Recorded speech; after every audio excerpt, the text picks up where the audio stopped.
Amen. Amen. To ndaku tabernacle na lingale za munkombo. Ndaku to munkombo wa bukoko. Ndaku wa bunkoko. Landa bien. Na Hébreu chapitre 9 à partir du premier verset, Bible les Baboy. La première alliance avait aussi des ordonnances relatives au culte et un sanctuaire terrestre. On dit Boyoka ni yakala. To première alliance, alliance ya Moïse. Ezalaki na mibeko, ezalaki na makambo na yango, na ba mibeko ba loi na yango. Oye ezalaki na boyokani na culte to losambo na bango. Pe ndaku moko ya se na mabele etongamaki. Ça veut dire quoi? Ça veut dire que là où il y a des ordonnances, là où il y a des lois, c'est qu'il y a une alliance. Amen. Là où il y a une alliance, c'est qu'il y a un culte. Amen. Là où il y a une alliance, il y a un culte, c'est qu'il y a un sanctuaire. Ça veut dire qu'il y a un hôtel. Nazo fungula, vous comprenez? Personne ne pourra me dire que la famille n'a biso on a problème té. Famille n'a biso qui ne doit pas té. Famille n'a pas de problème té. Bible zolo selon Hébreu 9, il pas ignos aux okuta mibe kweza. Ndakisa. Jacob ozokende kobala na libota ya Laban azaki noko na ye. Je crois que même ceux qui tolobaka Isaac na Rebecca soki bayebaki makambo oyo ezalaki na kati ya ndako ya Laban, je ne pense pas que balingi ba recommander Jacob okende kobala kuna. Rebecca tikaki yaya na ye. Yebi ye ana problème te famille ana problème te. Mais yeye ba isimate makambo ezaki ya kobombama. Lere Jacob aye amoni Rachel akutani na noko na ye Laban a poser problème noko yebise OK. Tikale pa na ngai salela nga musala. Jacob ye mu amikateli 7 ans ya musala et que le salaire soit retenu à la source et que ce salaire là sera converti en dot après 7 ans de service. Ba pesa ye mwasi. Ba yokani ba sali convention na bango. Jacob a travaillé 7 ans ici. Abanji komo na mwa kilo et pas noko pour opesa mwasi. Lera meki un peu corsé ton donne-moi ma femme parce que mon temps est venu, je dois aller vers elle.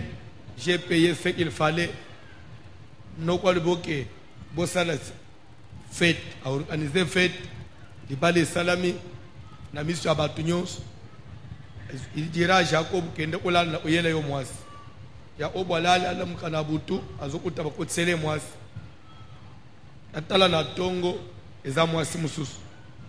Eza oyo ya salela imusalate. Azongeli noko na ye. Mais j'ai travaillé pour le compte de Rachel. Comment libale pena po to sala ina Rachel. Comment il se peut que de l'on a tongo na uteleya na mbetu nanga. C'est alors que nous avons que révéler. Amen. Que tozana mubeko na mboka tofanya. Il y a des lois. Dans la coutume, il y a mboka tofanya. Bakobali salé kité. Soki yaya nano abalite leki akobalate. Amen. Alléluia. Ce n'est point la coutume enseigner il y a coupé ça, la cadette, aussi longtemps que l'aîné n'a pas balité. Déjà, nous avons compris qu'il y avait des ordonnances, oui ou non? Parce qu'on dit la première alliance avait des ordonnances. Nous trouvons que chez là-bas, dans la famille, il y avait des ordonnances. Il fait seulement de dire que ton copain était avant l'aîné, c'est une ordonnance, une loi. Oui ou non? Dans notre coutume, et ça la makate. Parce qu'il y a une organisation qui est en Bango, pour arriver na kudala na mibeko abongo seke dereki na batu muku bafanda ba elabora mibeko wana na batu muku bavanda ba yetija nde ba elabora mibeko wana alors batu bazo vanda wana pour ko élaborer mibeko lorsque les gens se mettent ensemble autour ya makambo songolo accord wana ça s'appelle c'est ça une alliance c'est que batu wana ba c'est alliance et dans chaque alliance amen il y a des préceptes. Il y a des lois. Il y a des arrangements. L'alliance, c'est autour. Il y a un corps songolo. Je crois déjà avoir longuement parlé, enseigné plusieurs fois dans cette-ci les alliances. L'entendez bien. Le pour arriver à que on ne peut pas donner la cadette avant l'aîné. C'est que les gens fanda ne ba élaborer mibeko parce que déjà ba trouver qui compromis moko accord moko alliance moko mais la Bible dit que là où il y a une alliance il y a des ordonnances tout comme je peux dire là où il y a des ordonnances c'est qu'il y a aussi une alliance amen s'il y a une alliance il y a des ordonnances c'est qu'il doit y avoir un sanctuaire il y a doit y avoir un tabernacle un hôtel. Vous allez comprendre l'enseignement facilement. Vous comprendre Hébreu 9 facilement. Tout le monde n'est pas là-bas. Mibeko. On ne peut pas donner les avant Yaya. Bon. Laissons voir. Laissons évoluer les choses. Et que jour. Bon. Jacob a travaillé sur sa vie Rachel. Afin de faire des signes. Babotiban. Na moment zamba zo sola na Jacob ki falung zamba zo sepele suta banda place wana fo zonga na mbo atata na ye na Kana azwa basine na bana kende Jacob va consulter ses femmes na lingina kende bolobi nini basi no papa sa teke biso liambo biso na bana ne biso toza yayo to kende na yo lande bien Jacob na basine ba kimi butu bakei 3 jours après Laban apprendra que Jacob qui m'a bananaï. Là-bas, Bandu Olan. Qui les réseaux kanga Jacob. Bandu menacé Jacob.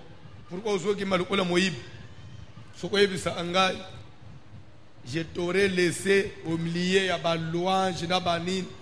Tu ne m'as même pas permis d'embrasser mes filles. Mais nous sommes des hypocrisie. Ce gars, nous sommes des Amen. Na suka lera bayokani la bande opposée pour mon sous. Pas seulement Bokimi, mais vous avez même emporté mes Teraphim, c'est-à-dire Bikeko. Boyibi Bikeko nangai. C'est que papa wana, est-ce qu'il n'a pas Bikeko? Est-ce qu'il n'a pas biloko na ye? C'est que Mibeko yamboko, est-ce qu'il n'a soubassement? Coutume, est-ce qu'il n'a force? Et nani a même biloko wana Rachel. Pourquoi Rachel n'a pas bouka nda kwa bike kwa papa na ya meminyos. Pour Rachel a trouvé que ce qu'il est là, il parle nanga ko taba complication. Base za papa nanga. Et papa nanga pambate à cause de biloko na ye oyo. Nda baby savi nanga. Ndo mwana na se ya kanda wana. Rachel a même biloko nyonso ya papa na ye. Banzambe nyonso atata na ye. Akenda nanga. Alors, aux autres, que même là-bas, même Jacob Bamboula nous a fait. Au compte du matin que là-bas, au grand frère et à Rebecca, il y a de ces familles, ils ont des forces cachées. Ils ont fait même papa nous a donné la famille de Makambo Bélé. Là où il y a des lois, il y a toujours une force cachée. ndelo tobengi tabernacle ancestral. Donc là-bas c'est un tabernacle na ye. Vous comprenez? C'est un tabernacle, c'est un banzambe na ye. Nda una ya banzambe zalaki. Nde place wapi mibekwa ne driko zo force na yango. Ndo zo mona na ye mu là-bas azo banga. Abalisa mwana na ye atrahir biloko na ye. Apesa Rachel avant Léa. Malgré bon, il aimait bien Jacob. Mwananga sinaye mais ba loi ya mboka na biso ba nzambe nanga ba permettre te. Babana na ndenge ya mibeko to pesa yaya leki avant yaya. C'est clair? Bipa yozo mona aka ba mibeko famille na biso boy. Mibeko ane koza la pamba te. C'est ce que nous disons. Là où il y a des lois, il y a des coutumes, comprenez qu'il y a une force. Et cette force-là, c'est la sorcellerie. Oh, papa ne soit guérisseur. Oh, maman ne soit koko ne soit imbikoudi. C'est tout simplement des sorciers. Il n'y a pas un autre terme. Sauf que la sorcellerie, elle a plusieurs formes à se manifester. Ce qu'on évite. Vous avez guérisseur. Soko keina mwana zobela asalisa mwana wela ngai lamba boy elere tozotala ba esprit na ngai isingai ke ndeko ya zobelo bakangiye na kindoki wela nga soso na dra pem na kende usoye na kindoki mutu nina kotelema agende kokota na kindoki so aza andokite nani akolungwawa mutu ya mboka mususu aya kokota na parlement na biswao aya so aza parlementaire te. Vous comprenez? Pour mutu akende kokota na kindoki a négocier ba libérer mutu il faut apumba ko makonati nga nayo ndenga tozala to epi place kindoki ezala ate place basangana ezate parce que c'est spirituel mais ya zoe ba adresse wana ndenge fala mutu wa mondo wana lero zokende mbasu babwa elengai mutu atala babwa eliyo nyati bilo ona balabala onyati na wenzi ya zoe ba ndenge ezeki na wenzi alibane onyati la una musala ifo na simba na sala bopona longo lango se azandenga mu una ya bwaka zolande bien te. Amen. Et une chose que vous devez comprendre, il y a des ceux-là pour boire et la moto. Ils vont utiliser poussière. La poussière, ils vont umoko, ce qu'on vend aux gens. Ils vont poussière, ils vont boire et balabal. Ils vont maï, ils vont boire et balabal. Ce qu'on l'équipe là, on y a maï aux gens. On a maladie en paix. Maladie en paix, c'est ce que va salir moto. Au sokolayo mayo yo sokolewana bazoke na bazoba au croiser ya bashimena ba Carrefour soki babwa kwana babwa kana butu soko mutu ya liboso akoleka onyata ma olo place wana nde ifare ipere maladi wana une fois yari ipere ango yo mutu za inango biki pano eside seke mutu so memi ango mutu musupa ko nyata soka za makila makasi ya ozote oya liboso onyatama ile petenda ozon soki moto asambe na busolo anyati ekuzo yete fo moto ama ile pete. Alors wana ezali première possibilité, on peut utiliser l'eau, poussière, mais deuxième possibilité mbaso ezaka poussière te to faut pas ko lelo ote ya malobe zala eza ba maladi ampese wana on parle à distance moto azana bandun alobi malobe yo auzimbaso mauvais sort, c'est ça les mauvais sorts. Quand je vais parler sur les œuvres de la sorcellerie, et je vais te démontrer comment le sorcier peut et place aux flèches Jésus. Pourquoi? Parce que ce qui agit, ce n'est pas même à Maloba. Lui, il parle quand il sort des paroles. Maintenant, les esprits, ils prennent ces paroles. On lance, quand on lance les mauvais sorts, on lance des esprits. Les esprits maintenant, ils se déplacent au moyen de mi-peuple. L'esprit va y attaquer Mout. Est-ce que quelqu'un me comprend? Amen. Ce qui toke na mukanda ya roi, na lisolo ya Miché, na prophète, na roi Akab. Prophète Miché na roi Akab na Josaphat. jour akaba na Josaphat bafanji basololi akaba sengi Josaphat soka koki ko accompagner na bitumba Josaphat ebise to consulter Nzambe ba prophète ba yeturu atu Misha ye ko révéler que na moni l'Éternel assis sur son trône mampinganyo si ya likolo liboso na ye à sa droite à sa gauche Nzamba zotuna qui enverrai-je pour kende a séduire Akab akende na bitumba na Ramoth na Galade pe akutana na liwa alors na moni ba esprit ba lobi ndenga na ndenge mais esprit mo ye lobi je sortirai répondit-il et je serai un esprit de mensonge dans la bouche de tous ces prophètes Nzamba lobi vraiment okosala pe okokoka lobi na kokoka vas-y sala ndengo moni après prophète azoba ke ndengo zaboy l'Éternel a déjà mis un esprit de mensonge dans la bouche de tous les prophètes pour pas prophétiser mensonge et côté na yo a esprit également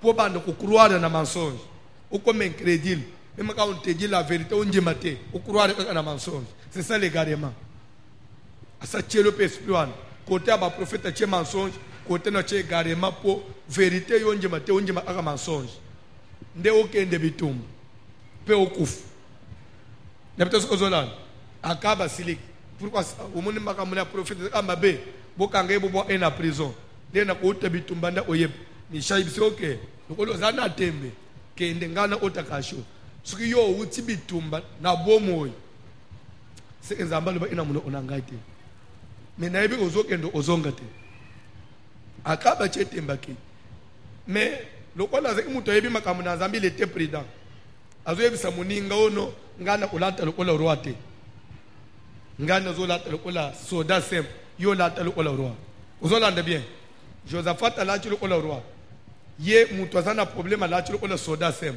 bakoti bitum en plein bataille nzokande bible zotelisa ke mukonzi asiri kuna pesa ki ordre na basoda na ye bo atake mutu te soda mokote bitumba lelo bobo makaka roi et pourtant na kati ya bitumbe belé pour reconnaître roi là kaneti ba roi dere ba soda ya cadre verse ba omina terrain batala boy ba moni Josaphat na bilamba ba roi ba lui certainement Akab yewan ba zumi nduki na bango ba bandi ko tirer le kolo ya lande bien ya Josaphat l'air soda mo ko tirer Josaphat a tel ba les oya flèche les oya angangi Seigneur.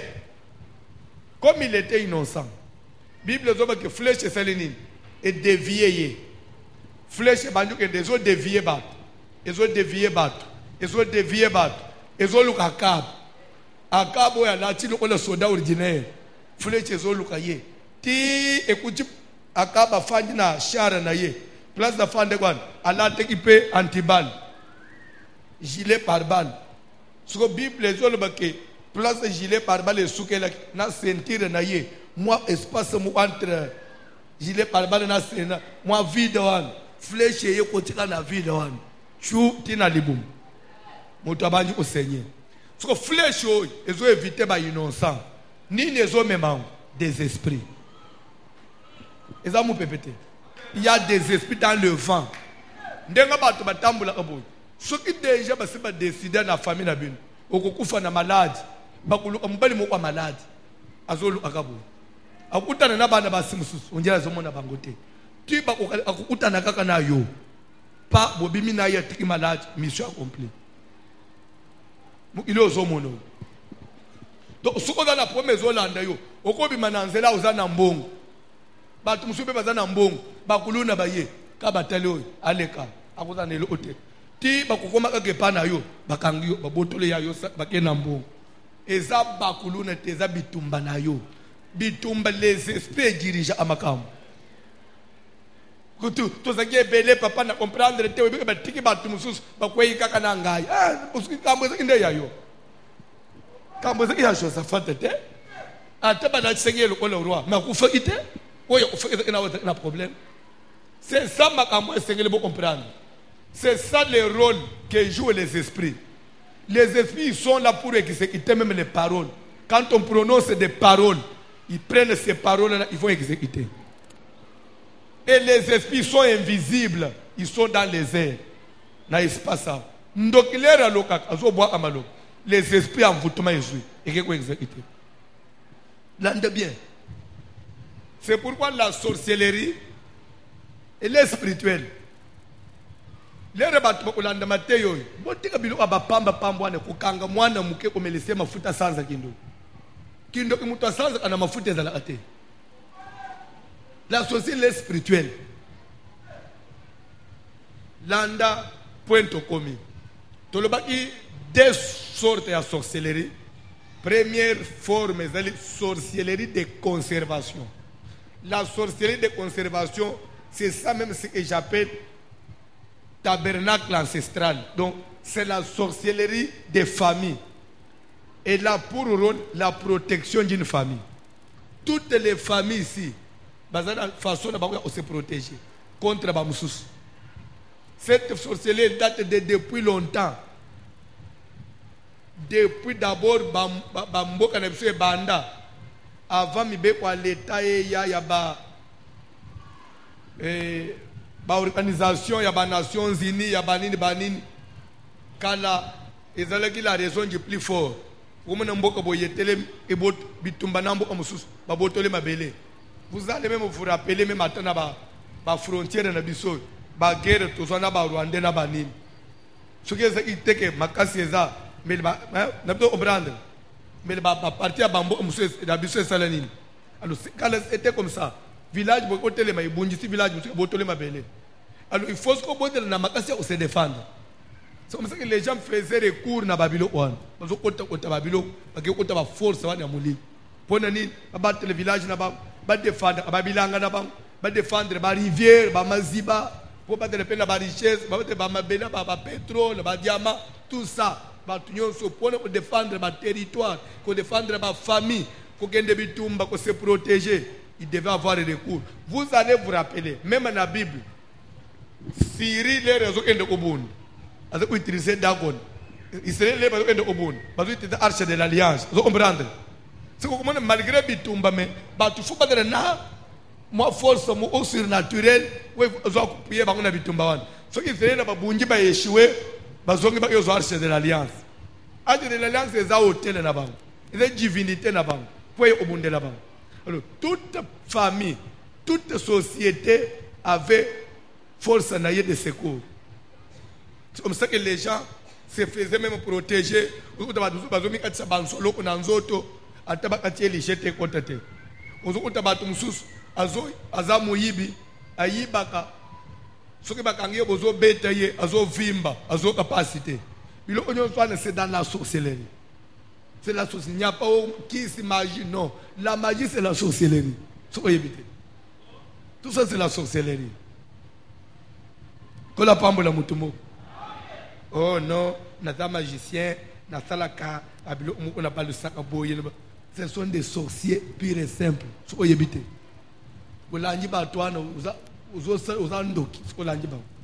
c'est la sorcellerie, mais sous plusieurs formes.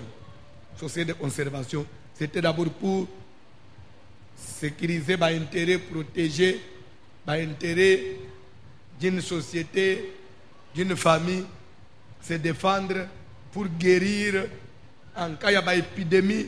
L'épidémie est quotidienne, dans le monde, la médecine, mon épidémie, il y a rouge, le quotidien dans le village.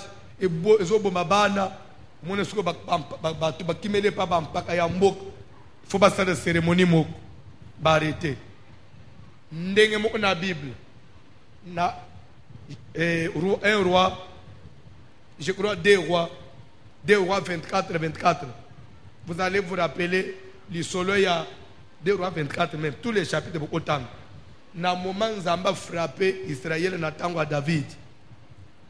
Vous avez rappelé à dénombrement. Dénombrement sans consulter un Zambé. Zambé a une peste. Les pestes côté, peste est épidémie. Et ben du coup, dans 3 jours, il bomi par te pour arrêter ça. David devait faire un hôtel. Il fallait à ça l'hôtel, ça là sacrifice. Zambé il a arrêté l'épidémie. Alors nos ancêtres aussi faisaient des hôtels pour arrêter les épidémies. En cas soit d'une guerre soit bitumba on a village mususu on a besoin de mabela mbok besoin sala ba cérémonie besoin ba pembe bazosala ba cérémonie même bato bazokende bitumba wana basala bango ba cérémonie pour bakufa te bazala protéger. Et tout ça c'est dans la sorcellerie. Et la sorcellerie que nous appelons sorcellerie de conservation, elle était là pour conserver les intérêts. Et cette sorcellerie là, elle est là jusqu'aujourd'hui. Elle a ndakabatu tina poto soko yebite. Kokanisa te lo yengo zomona batu bazoko sana oh tukomi na monde moderne. Même chez l'homme blanc, il y a la sorcellerie de conservation. Mais bambazo utilisant on ndenga occultisme. Dans des grandes sociétés, aux hommes, sociétés d'aviation, sociétés, il y a toujours la puissance à Moli. C'est pourquoi chaque société, 10 ans, il faut passer à sacrifice au avion ou au océan. Ou balouki boîte noire, il le retrouver. Et jusqu'à là, ils ont ignoré les raisons, il y a crash. Malgré tout ce que l'homme blanc comme technologie, ça ce sont des sacrifices à haut niveau. Le diable ne peut pas vous élever sans sacrifice. Non. À un certain moment dans la convention, il y a toujours des sacrifices. Dans des grands clubs, même des football, même en ligne, un jour, on va sacrifier un meilleur. C'est un sacrifice. Et c'est ça. Les hôtels travaillent comme ça. Pourquoi ils doivent faire quoi? C'est pour conserver le succès, les rélévations. Ils doivent toujours faire des sacrifices. Même dans des grandes sociétés, on fait des sacrifices. Il faut travailler. Et ça se fait d'une manière isolée, propre. Au directeur Moko, à Bande Koukende Moussala, à Sali accident, na Jeep naye, et tout le temps, na remorque, mort sur place. En tout cas, accident, wana. Au tel place d'accident, c'est le tu ne peux pas comprendre.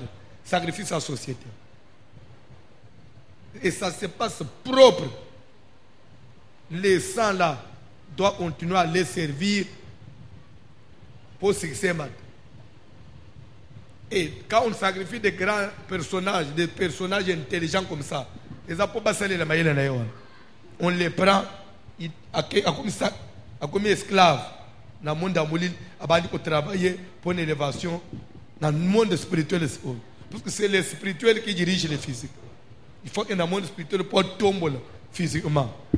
C'est pourquoi vous entrez dans des clés, vous entrez dans des organisations. Zalana Nzambe. Aux autres tinda nous na loyenge, aux enseignés te bakole kambeka. Il est au somono. Il somono non, il est na kalabas batika. Satan a kotika te. Au contraire, il est se habillé maintenant dans propre. Dans des familles on fait des sacrifices à chaque époque. Dans la société, puisque la sorcellerie de conservation, on dit il y a un sanctuaire, il y a un hôtel. Comme il y a un hôtel, il faut qu'il y ait des sacrifices. Kola pambola mutumoko. Kola pambola mutumoko. Toko ki évoluer. Awa suko tozana point tozolebela nazana na parce que le on a commis un mode de transmission nasina lebela ki deuxième sorte de sorcellerie, la sorcellerie de destruction. Nathalie c'est qui comment la sorcellerie de conservation arrive à celle de destruction. La sorcellerie de destruction est de kindoko tozokuta na bana na basi na mibali oya bizengi oya buzoba oyo ozotao bapetenga kindoki baleba inalia songolo wana se Nathalie Saki qui descrivait kindoki ya motema mabe c'est quel kindoki mo ya motema ya malamu ezate mais c'est un langage eza kindoki nete ya sabotage développement nango yendenge nini eza ako ya sorcellerie oyo mais na phase na mususu comment souvent dans des familles eza l'air par exemple maman papa ou bakolo famille, puisque la société de conservation c'est pour conserver les intérêts. Alors maman zomo na bayi obala mwana na ye na tata moko ya 50 ans. Quand vous avez des fois obala mwana 13 ans. tata wana zana basi 5 ayi obala mwana na bino mama zotala na papa na famille bazotala mwana mukebo azokenda kuta na bambanda mikolo na ajina ye mwana okende pamba te il faut ko armeye bapesi mwana indo okendo se défendre na ba mwana tuebi bango te yo za mwana muke il faut dans la force pour ou faire face à la bango le lere maman zoya azobande sko koloka na famille oyo azoloka sko na principe te net société de conservation te so azosala sko yo sabotage nyo supo ye arenye akobande kwatake bambanda na ye kwatake bande ya bambanda soka kutipe bambanda pe bazana force na bango lero babanji ko mekana na bitumba wana trop c'est trop lokolo nazokanyete wazokanyete to bomaka mobala moto nde defo mona bambele musuba kufi basi ba éliminer ye. C'est ça le sabotage, vous comprenez? D'évolution, il y a conservation à la société de destruction. Barezo est d'abord. Baso na ba mabala wana, bazo tinda bango. Des fois komona papa bali akufi atiki bana mike, soit maman bana akufi, les enfants qui restent des orphelins. Quand les enfants deviennent des orphelins, alors okomona maman mu ya ndoki, quelle épart abengi bangolo ole papa nuna bali mwasi mususu azonyo ko la bino alingi bino te bobanda bino pe kodela na force boata akaye na butu nde ba baby si ba orphelin nde mo ni pe ba jwe ba banyi ko loka sko mwasi ya papa mais nzoka nde maman nozo na ndenga riche si ma obebe sa ba orphelin pesa bo pesa ngambongo papa na bino souffrance au la famille nous avons ce qu'on les années de vengeance c'est ce que nous appelons société de destruction là-bas il y a détruit ça fait ça les années qui m'ont tellement mabé au manifestant pour empêcher aux frères à avancer, il faut détruire. C'est comme ça qu'évolution en salam. C'est pourquoi on a sur les facteurs favorisants. Plus, ça tourne autour du mariage. Les gens qui s'abassent, ils vont se mettre. Vous comprenez? Ce qui décède, moi, c'est à Koufi, papa Koufi, il y a qui porte mon effungwa. Vous comprenez? Les gens papa, ils ont des voyages au son de maman na ban. Bana batkele bana miki bakomi na basusi banini mama mu apembenya tele bana badana basusi armée ba tout autour du mariage. Amen. La pauvreté, vous allez comprendre comment j'ai évolué avec l'enseignement. Il n'y a pas à s'embrouiller là-dedans. C'est clair, ce sont des choses pratiques. Ça se vit dans toute la société ici. Amen. Peut-être tu vas te demander d'où il tire ça. Je suis en train d'observer la vie des gens et je compose ces enseignements-là. Et c'est Dieu qui inspire. Ça ne vient pas de moi, ça vient de Dieu. Pour toi aider la société. Il y a mode de transmission. D'abord, de la sorcellerie de conservation. La sorcellerie de destruction n'a pas le mode de transmission. Facteur favorisant n'a mode de transmission en français. Facteur favorisant veut dire ce qui fait que les raisons qui poussent Moutou à bébé Samoussous. Vous comprenez? Par exemple, pour moi, Nabiso, Azokende na libala ya bumbanda. Alors, il faut aller la force. Alors, raison est celle que tu peux se lever. De te bengi facteur favorisant. Mais mode ko pesa ye, ba o pesa ndengeni, nde mode de transmission. Wana nanu na simbité na sorcellerie de destruction. Mais je suis d'abord na première forme sorcellerie de conservation, mode de transmission. C'est clair. Il n'y a pas à confondre. Tout ce qui est bien, facteur favorisant, et zamoussous. Mode de transmission, et zamoussous. Manifestation des œuvres de la sorcellerie, c'est aussi un grand point. Nous avons développé. Manifestation ou les œuvres de la sorcellerie, autre chose. Les signes de la sorcellerie, autre chose. Dans les signes, comment reconnaître un sorcier? Quand on est autant de sapé, on est au fanjao. Comment on est au zanandoki? Muninga na ngwazandoki. Net l'église n'est pas au vivre. Ngana yeba kabandoki bene. Je vous jure devant Dieu. Je vous jure devant Dieu. Je suis enseigné. L'air na autant de soko comme que il n'y a rien de caché. Et que c'est une prophétie. Il y a des signes clés. Vous allez vivre un amour là, passer la temps de ibis. Et s'il peut, oyebeli et s'il. Na comprendre. N'était pas tout ce qu'on a sina. Na zo vivre na wangu déjà mais n'andenga oyebela. Na ko benga na yote, na ko beta yote, bilanga ya ezaya batu ankolo. Ce n'est pas moi, na osalo mabe. Na zote, nzamba sungo comprendre. So comprendre te, kolo moisson a ko s'occuper na yo. Mais sauf que moi je prends seulement, je vais jouer seulement avec la prudence pour déjà ndenga poza abo. Na yebaka yo, na yebaka nanga yo eh.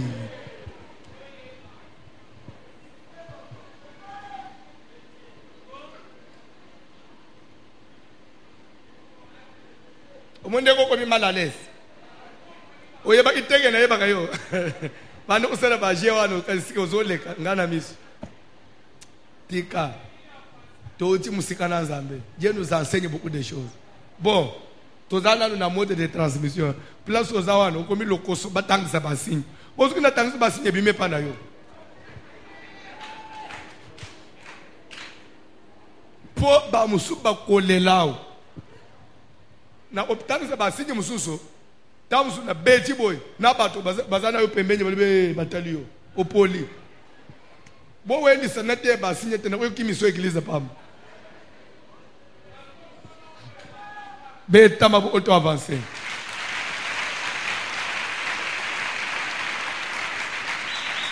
bozolanda mode de transmission, comment on communiquait ça, comment on transmettait ça. La sorcellerie de transmission, de conservation, allais-je dire. Amen. Amen.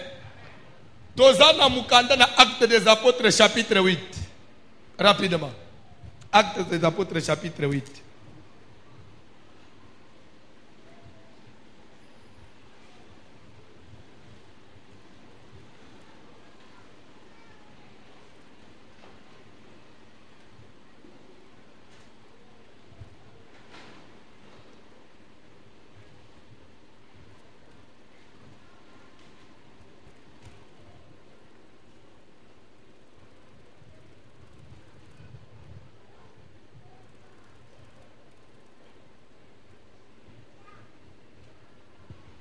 Tout le monde en a verset 4e. Acte des Apôtres chapitre 8 à partir du 4e verset. Acte des Apôtres chapitre 8 à partir du 4e verset, nous lisons au nom de Jésus de Nazareth. Par là, je voudrais que vous compreniez sorcellerie de conservation et zana poids makas et que ce n'est pas qu'un sabotage, il y a destruction. Conservateur, l'air n'a pas ibitabe, n'après n'a monnaie bongwani nguba. Non, yango ezabilo abitabe bongwani nguba te. Yango ezalipa te, o ba pesi lipa komindo ite. Wane za sorcellerie mususu.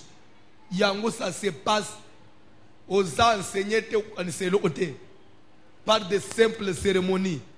Et bazo salangu propre. Okomona te ya indo kezali awo. Ya indo kezali. Mais transfert, communication mo ya pouvoir epesami. Tanga Bible.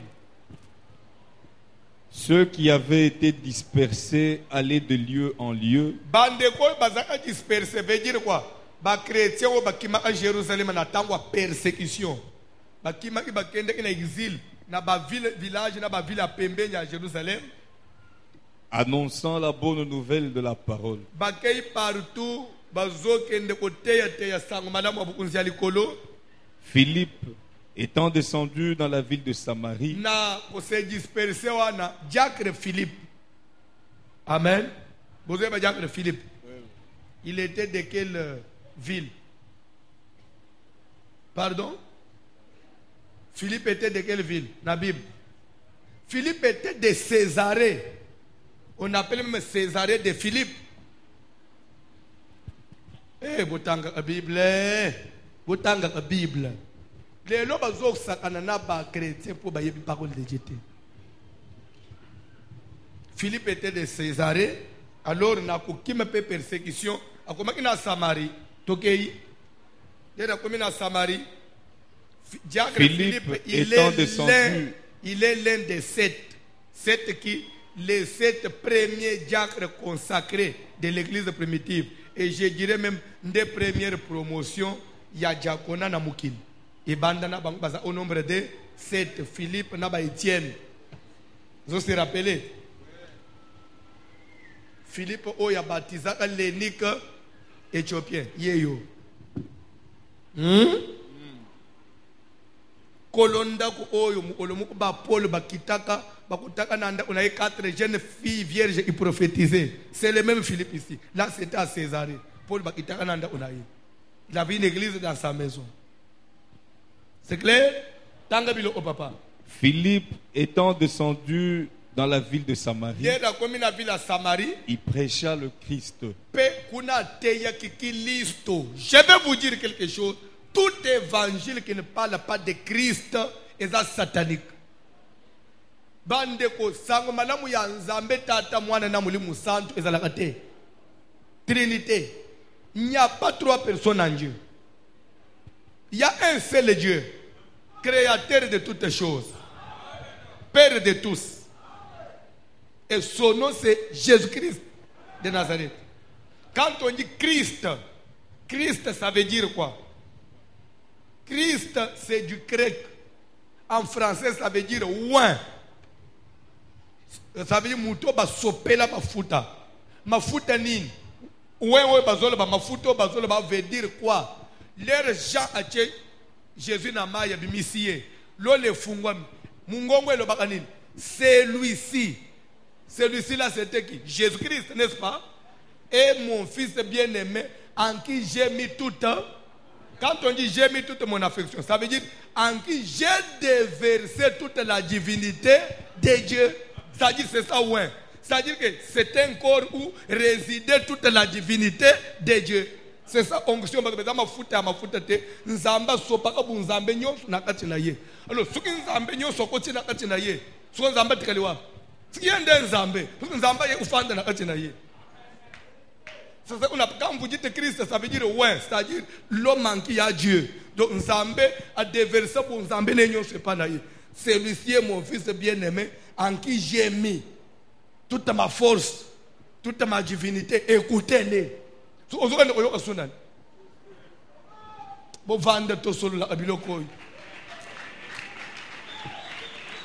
il faut mutabanda ko luka nzambe tata nzambe mwana nzambe mulimu santo.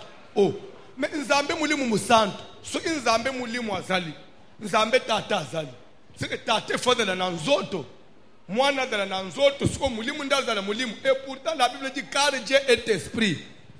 Il faut que ce qu'il adore l'adore en esprit. Maintenant si Dieu est esprit, c'est-à-dire qu'il est invisible. Si Dieu est esprit, oui ou non? Ça veut dire Dieu le Père, il est esprit. Maintenant, si lui est esprit, il a encore besoin d'avoir un Dieu esprit saint. Voilà, bien. Dieu est esprit. Mais il a encore besoin d'avoir à côté de lui un autre Dieu esprit saint. C'est lui-même Dieu, il est esprit, c'est lui l'Esprit Saint. Et Jésus, esprit aussi.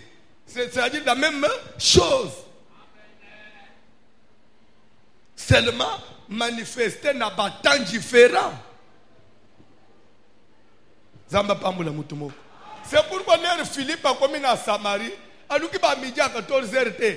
Bon Dieu, Nzambe, bandeko, Nzambe tata, mukeli yaliko. Non. Philippe a dit que Christ, c'est lui de Nzambe et Nzambe. Il a parlé que de Christ. Je prêche Christ. C'est pourquoi j'ai dit mon émission c'est Voici l'homme. Ça veut dire que l'homme de Christ, c'est lui l'accomplissement de la divinité de Dieu. C'est lui là, Jésus-Christ de Nazareth. Dieu fait chair. Ce qu'on dit lié, tu as la vie éternelle. Et ce qu'on continue à faire, c'est longa. Nicolas Makamunyo sur Moukin. Ah, ce qu'on dit m'amène déjà, Zamba Peso victoire. Faut perdre le temps na bilo wa pamba pamba te. Perdre le temps na bilo wa pamba pamba te. Na yambi mama mukulelo na ba 16h 17h après prière à combat. Ayena le ina yemu kwa mwasi. Amen. Alimbi c'est peut-être pour un exemple mais c'est pour édifier les autres. Amen. Vous vous rendez compte bafanda kana bon ba ote a civilisé ba mofleri ba gombe ba tabambinza ba mona abaza ote a civilisé bon na sala un problème te nda una bango za bango nyonso baza ba université ba utina ba église à français maintenant maman zo yelinga lekina le papa biso nyonso toza ina français lede tomoni makambo ezo simba te yana bisa liboso kimeliao aya sungami mususu alanji ngape na lanji papa na sungami ala isika pasteur ebindenga na yake pasteur omoni o nzamba sala leki na biso tozo yebisa ye toke ikuna tomoni clair. Oh non, ça ce sont des églises de la cité. Oh non, tu vois, ce sont les gens de basse classe. Je vous dis, on nous traite de basse classe. Donc, il y a classe, il y a de basse classe. Ce sont des gens de basse classe, les gens de la cité. Tu vois d'ailleurs. Mais nous autres traités de basse classe. La grande cérémonie, papa. Anali d'abord à l'autre d'autre. Ba bêtier mas lisasi na lokolo. Abimi lobia ke l'université mutu ke totiye abukani. 5 ans yango azo tambula te.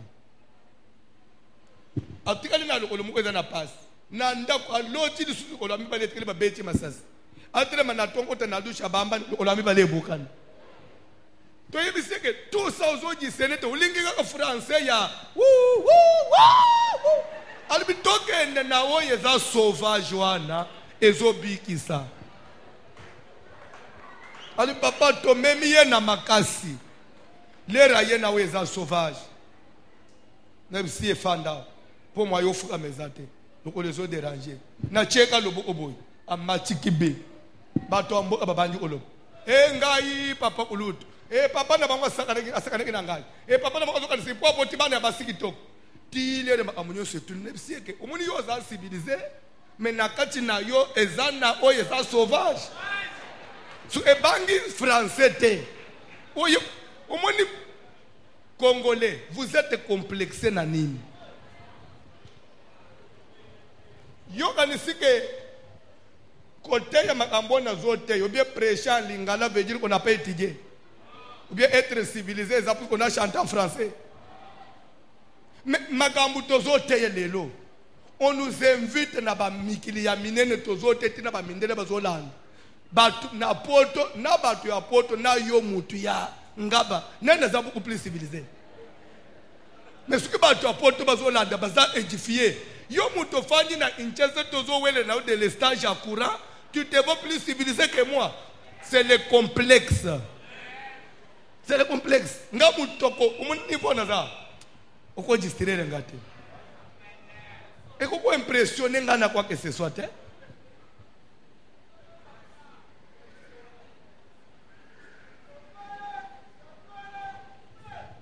Ozo ota mutu akokende na église ya cité te eza ba basse classe mais azo bota bana bizengi na ndako.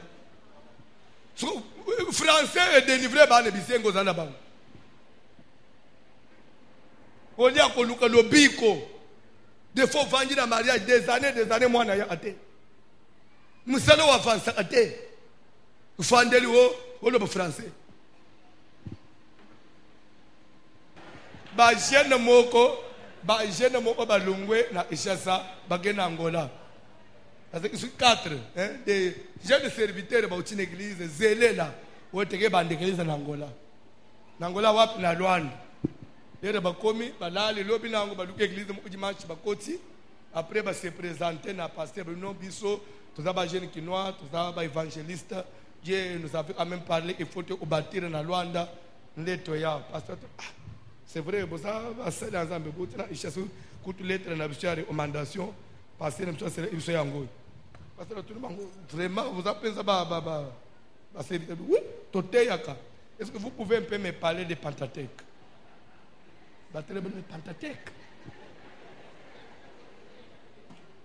Pasteur na bichari na terre awana terre. Mais comment on peut vous appeler des serviteurs en quoi? Vous prêchez quoi? Monsieur Ebisi, on m'a dit que tu as un mesure à obimate. Il faut que tu sois richesse. Il faut que tu sois bazon. Papa, côté tu es papa nangai. Papa yon a noté sur ton hôtel. C'est quoi? Ce sont les 5 livres de Moïse, Genèse. Attention en Angola. Attention en Angola. Vous avez un niveau à battre. Donc, à ce moment-là, vous avez une révélation de cette sceau. Voici le matin à la délivrance. Ils sont en train de battre à sauter. Cette trompette, cette tonnerre.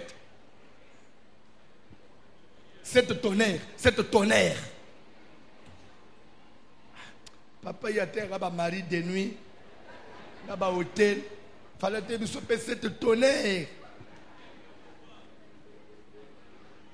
On n'a pas pour la moutumoko. Biloko akala, na mboko, bato a tonnerre, tokomi ko bengana na ba mari de nuit. Ba yé pas na biso. O yé biso to la ba bango to na o ya biso. Ndezo pesa fufu.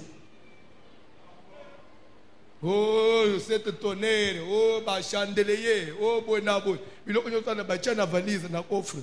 Tokomi kaka moto, mobala butu, kende. So ba nene ba dans les bons.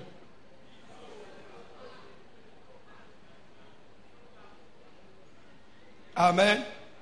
Alléluia. Je disais à quelqu'un, quand on parle de cette tonnerre, il n'y a rien de spécial. Ça veut dire les 7 dimensions de la colère de Dieu. Et ces histoires-là, ça ne concerne même pas l'église. Ça va se passer après l'enlèvement. Quand on se manifester dans la grande tribulation, nous l'église, on est déjà parti à l'enlèvement. Moi, je ne prépare pas l'église pour la grande tribulation. Je prépare l'église pour réussir dans la première session. C'est pourquoi je n'ai pas trop de temps. Il y a au passé de Koloa Biloko et après enlèvement. Ce qui va te dire que bango bako tikala, ba yeko la makambo bako tikala ko bunda nao. Biso soka elelo e betia tokei. Oya simawane tikali bazo bunda. Mutamburi ya ayote. Zamba pambula mutumoko.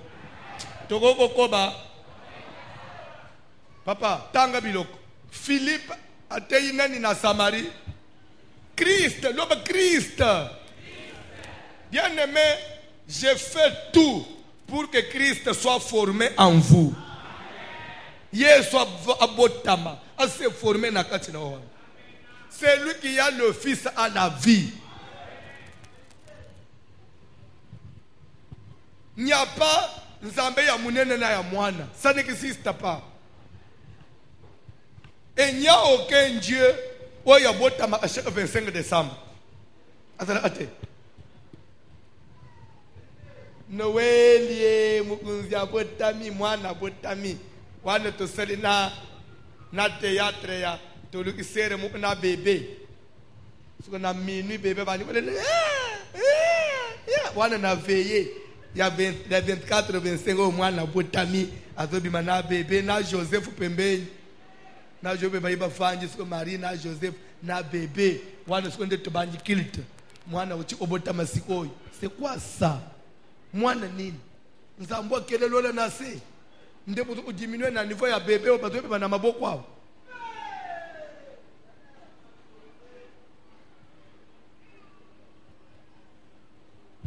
Des fois, même moi, na popi.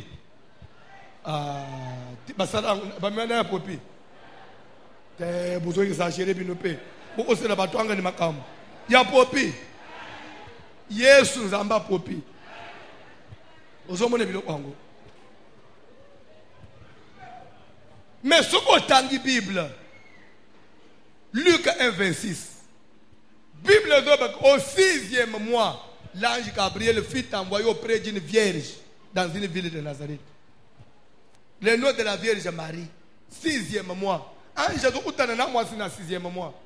Na 25 décembre, moi na botam. Wana mwana nini azobotama na date wapi? Mais ye mwana ngo abotama mukolo anniversaire. Mais vous savez kufaka na 2 ans. Ça kufi adulte 33 ans et demi. Yo mona tamukolo mukafanya na bayekoli na yeke lelo ezambotama na ngai Pierre. Vraiment Pierre ataka doté anniversaire ngai nzambe na bino vraiment. Jacques na yo pe. Mbotama nanga lelo bozotika boye omone siko ba Jacques na ba Marie ba ya o happy birthday Jésus fait tango te. Mais pourquoi mutu faut ku fa kende bino ba nji osala makambo ya salate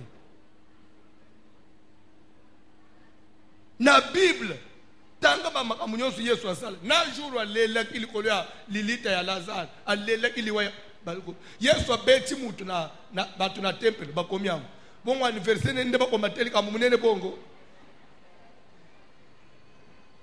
bino ndefu boye kosa bozana ma oleka yayo bosalela kaye tala feta kayayo tikanzamba bato fande bino okapamba pambwana mona pasteur musazole alobike ba pasteur bazo telemela Noël bazo comprendre te bazo telemela Noël ils doivent savoir que nous fêtons la nativité, c'est-à-dire que Jésus ne pouvait pas venir dans le monde sans cette voie-là.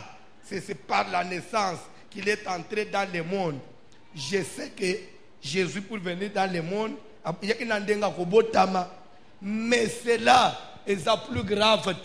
Puisque Abraham peut abotama, David peut abotama, Moïse abotama, mais sauva bisoté. Place Yesu aye ko sala différence na batu nyonso et d'apo abotama kité, mais puisqu'il est allé mourir pour moi à la croix. C'est ce qui les rend différents des autres. Pas seulement il est mort et 3 jours après a ressuscité. Peut tomber na ye ezali vide. Et loko wane ezotalisa oza la mutu ya religion nini to religion nini lero toko makaya point ya que le tombeau est vide. Même les sorciers, les occultistes reconnaissent que celui-là il est l'unique. On ne peut pas le comparer à quelqu'un d'autre. C'est vrai, ils ont l'air prophètes. Oui, ils croient aussi à l'air prophète. Mais les prophètes n'a pas de tombeau. Mais au Yangai, l'élite n'a pas lié à tourisme. Pe edate ka sekwa na sima kufa loko na Lazare. Pour Lazare pas sekwa atika tombeau vide. Après encore quelques années, ayo l'élite na ngai bo tchangai lisusu. Mais au Yangai depuis sekwa pour na libela akokufa ka lisusu. Et celui-là que je suis en... C'est celui-là. C'est ce Dieu-là que voici l'homme prêche. Philippe à Samarie, il a prêché le Christ. Voici l'homme à Kinshasa, il prêche le Christ. Croyez en Dieu. Jésus est Seigneur. C'est lui le sauveur du monde. Quel que soit ton niveau, ton rang social, accepte Jésus. La Bible déclare, il est le chemin, la vérité et la vie. Nul ne vient au Père que par lui. Il est le commencement et la fin de toutes choses. Depuis que je connais cet homme, depuis qu'il est rentré dans ma vie, depuis que j'ai connu ce monsieur, oui, ma vie a été transformée. Si tu le reçois ce soir, croyez-moi, tu ne seras pas le même. Et ta vie va changer. Il prendra tes difficultés. La Bible déclare, des riches qu'il était, Il s'est fait pauvre sur la croix pour que par sa pauvreté, tous ceux qui vont venir en lui soient des riches. Je ne prêche pas seulement Jésus, mais je prêche celui qui a porté mes condamnations, mes maladies, mes pauvretés et mes souffrances. Je sais qu'en lui, j'ai toutes choses. Alléluia. Vous voulez échouer pourquoi? Na vie na yo, il n'y a pas de raison pour échouer. Ozo banganine. Ozo banganine. Boloko il fallait to kote pona masumu to salak. Ya futi yangu déjà. Makambo ya mabe il fallait landangai. Pona famille na botamaki. Na zoya na kuti papa wana. Asa futi makambo nyonsi. Nzambe ya boy papa. Il faut na se gêner pona kolobatina na ye.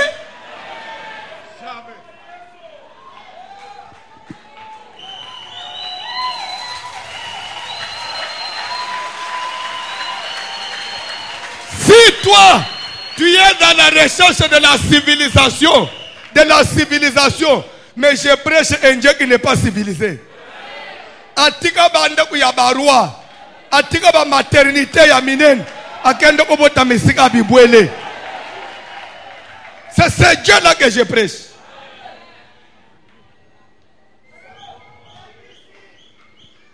Olingi civilisation, bataille à 3 personnes en Dieu. Des civilisations, François, dans des civilisations, pour que Dieu le Père, Dieu le Fils, Dieu le Saint, Dieu la mère. Dieu la mère déjà, Sainte Marie, mère de Dieu. Depuis qu'une femme peut engendrer Dieu.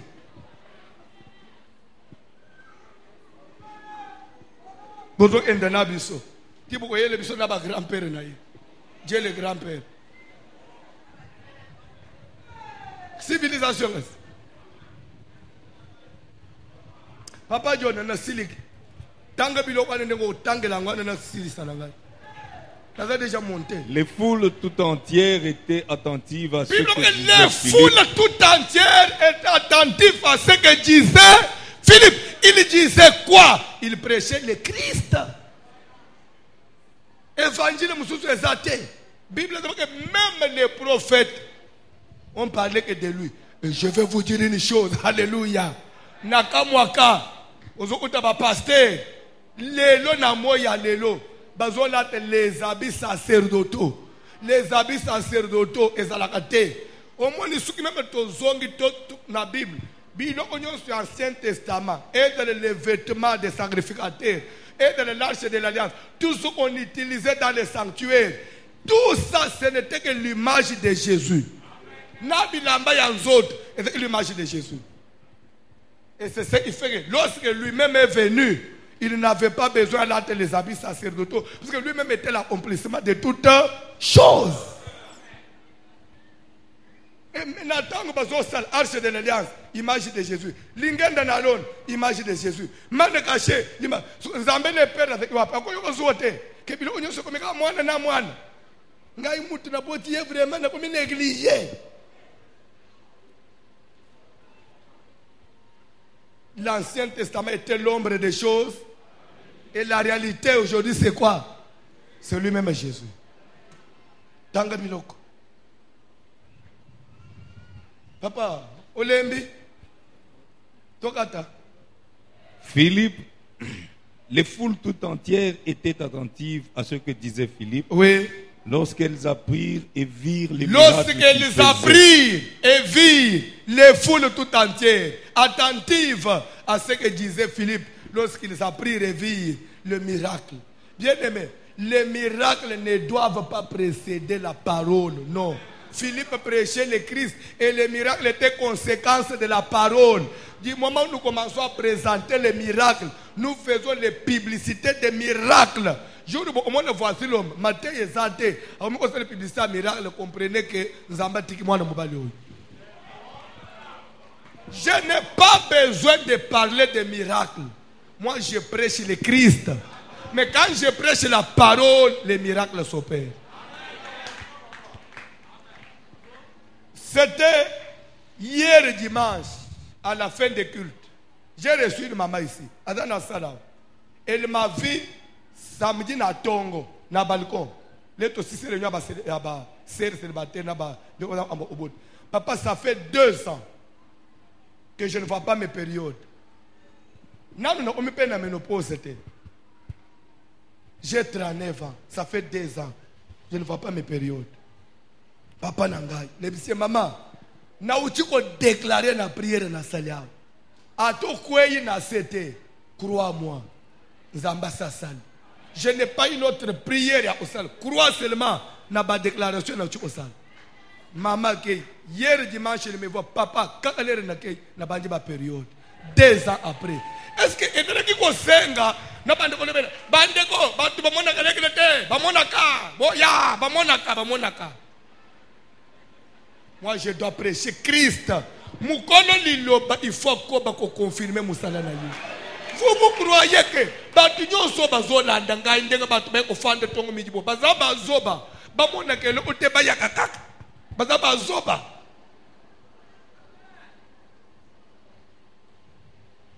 Mobutu disait dans ce pays, monsieur le feu Mobutu, il disait, on peut tromper une seule personne plusieurs fois, mais on ne peut pas tromper plusieurs personnes plusieurs fois.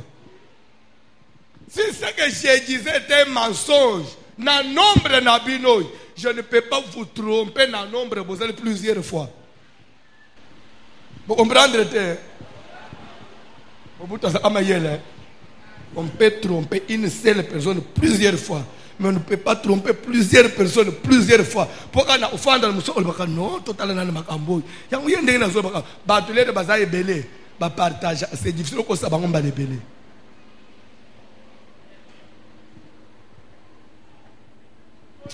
Erekei toko balobi.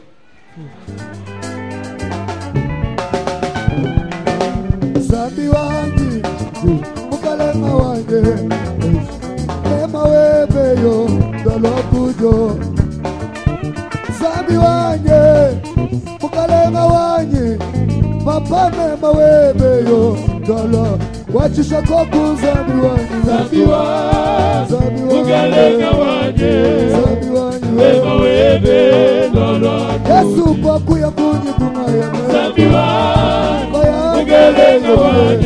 Yesu Ema webe Yesu mulaba mutonde ni maluza Papa Papa bane Ema webe Mwana batima yo Wakela jiwa maza Mukalenga wanjiwe Esanya tabale Mwana batima yo Wakela jiwa maza Mukalenga wanjiwe Esanya tabale Kundaka jibale Kufishi budu zambiwa Ema webe Kundaka jibale Kufishi budu zambiwa Ema webe Zambiwa Mukalenga wange Ema webe Dolokuti Labambo abenda mambua Zambiwa Kolawa Mukalenga wange Ema webe Dolokuti Kayani chena kumbana Bwakweza bwagezi Kayani sambi chena mukumbana Bwakweza bwaluto Yesu kayani chena kumbana Kayani Kayani sambi wani chena kumbana Kayani chena kumbana Kayani zambiwani chena kumbana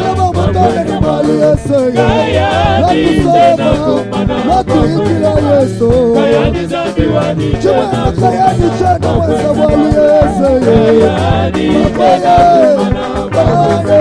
Kayani zambiwani chena kumbana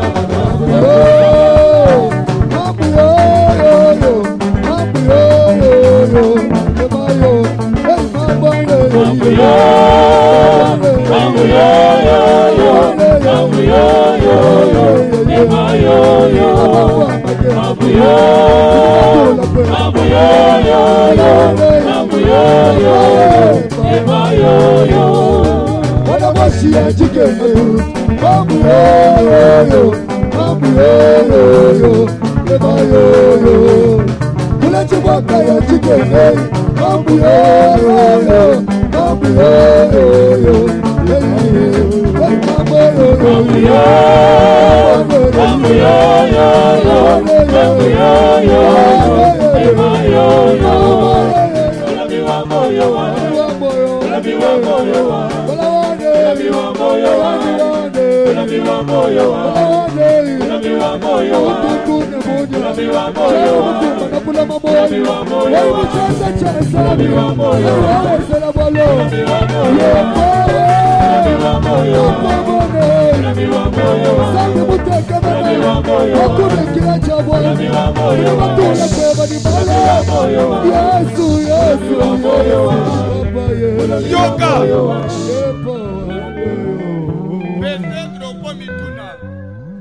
Et pourquoi il doit nous parler de la sorcellerie de conservation?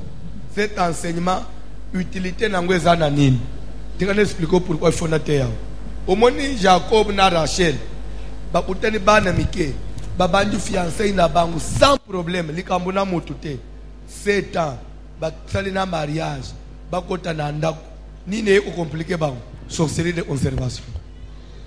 Sorcellerie de conservation, ndezo kanga ba promotion na biso na musala. Yango ndezo bo biso ba maladi na banzoto. Ndezo mema liwa. Tina nangweza ni, ça conserve.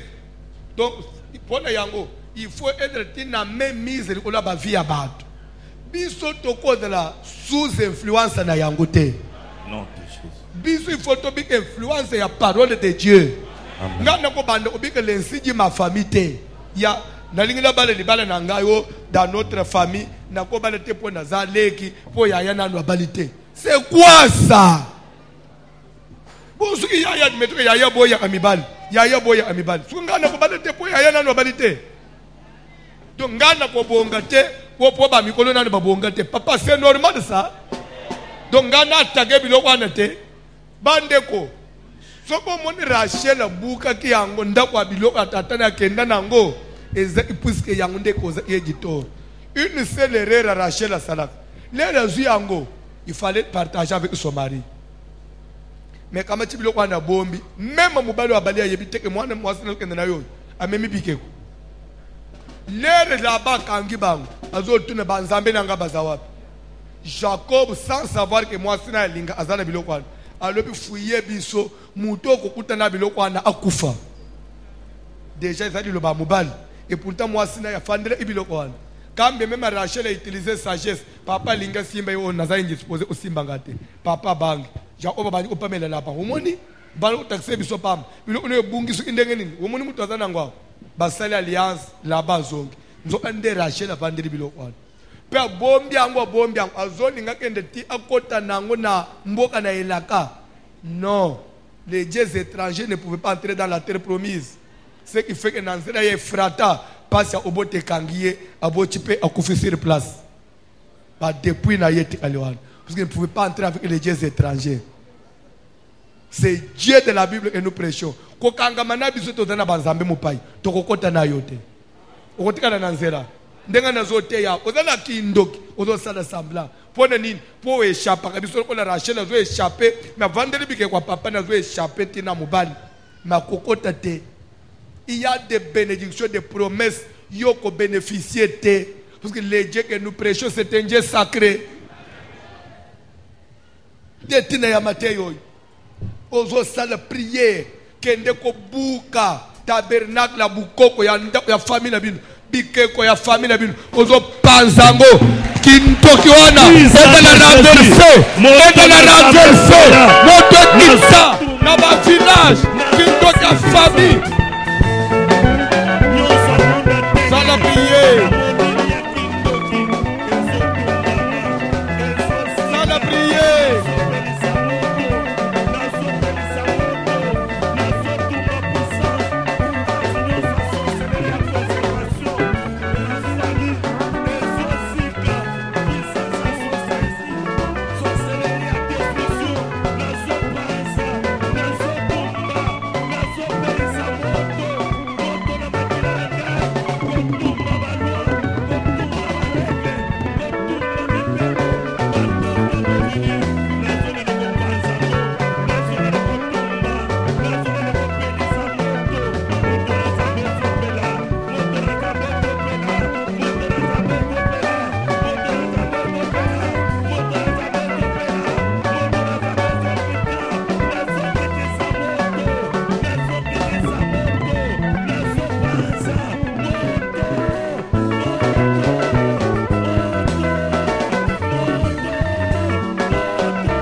savez, il y a, je dirais même plus de 10 ans, 12 ou 13 ans, je suivais sur une des chaînes de télévision de la place un pasteur là.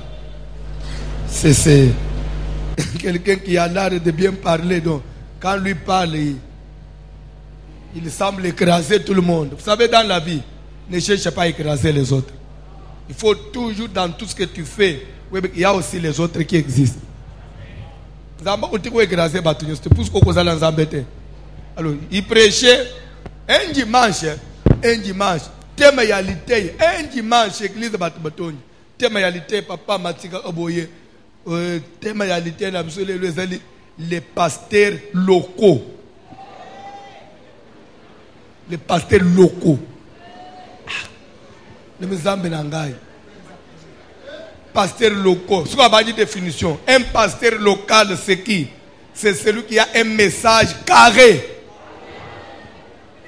Le message carré veut dire quoi? Un message qui ne peut pas aller hors frontières. Entre autres, les messages de la délivrance. Ce sont des pasteurs locaux qui ne parlent que des démons, des pasteurs locaux avec des messages carrés.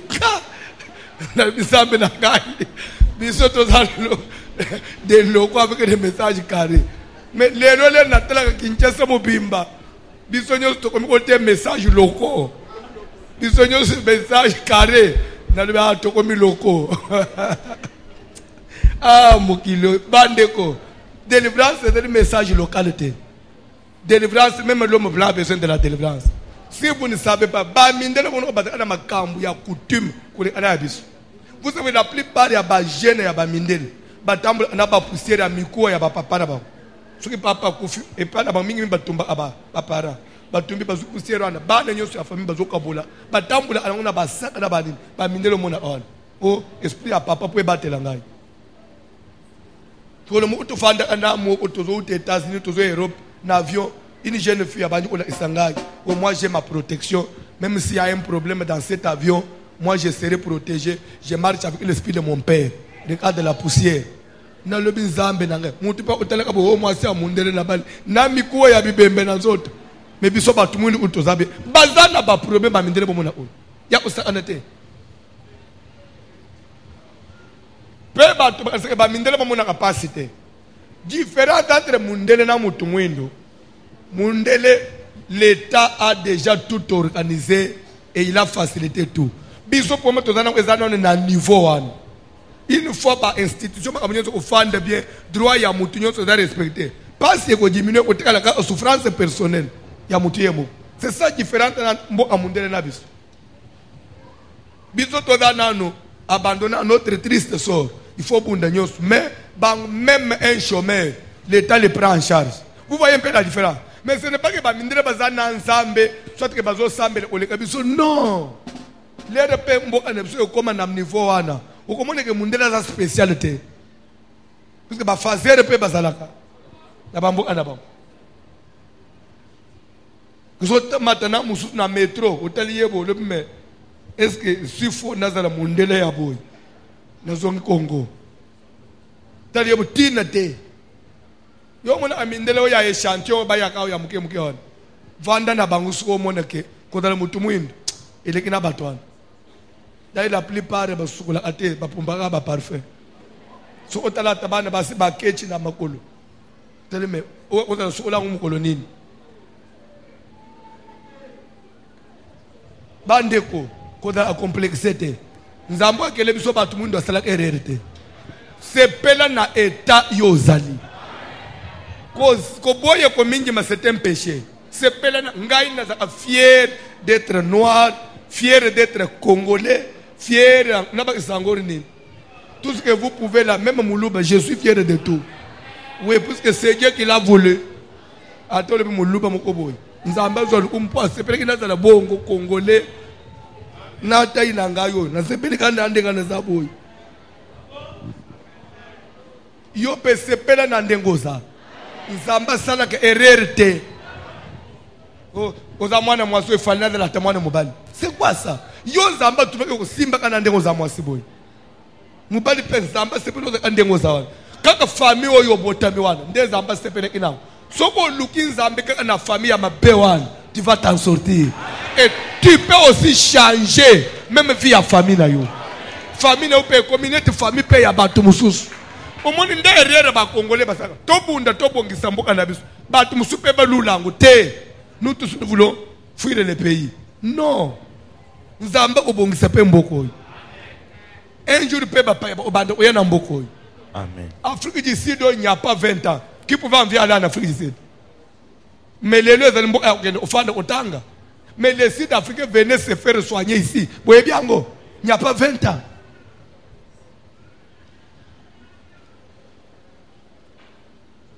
Dieu existe.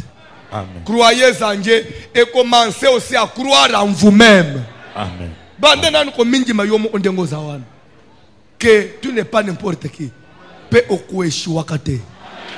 Ah, soko njimi mbana mo nzamba tombola yo. Belela moto na nzambe. Malédiction nyonso na libota. Kintoki o telema. Ezo empêché yo koma place nzamba lingo koma. Il y a une sorcellerie. Oyo Zacharia Zobenga qui est grande montagne devant Zorobabel. Cette grande montagne, la sorcellerie de conservation. Oyo zo kanga bozui na bino.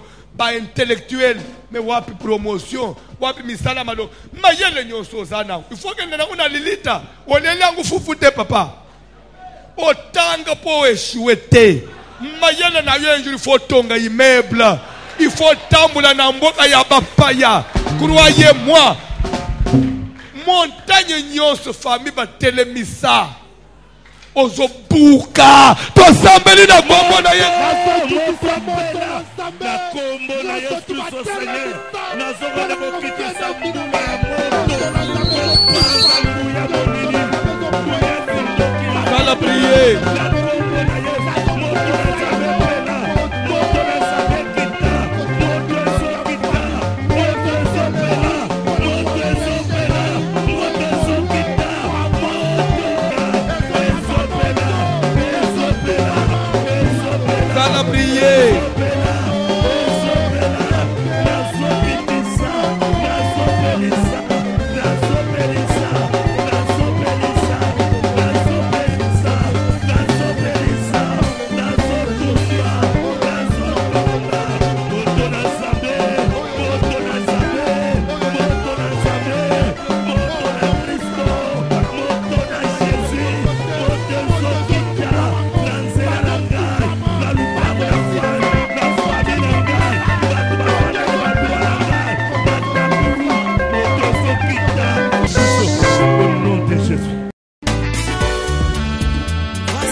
l'homme des douleurs.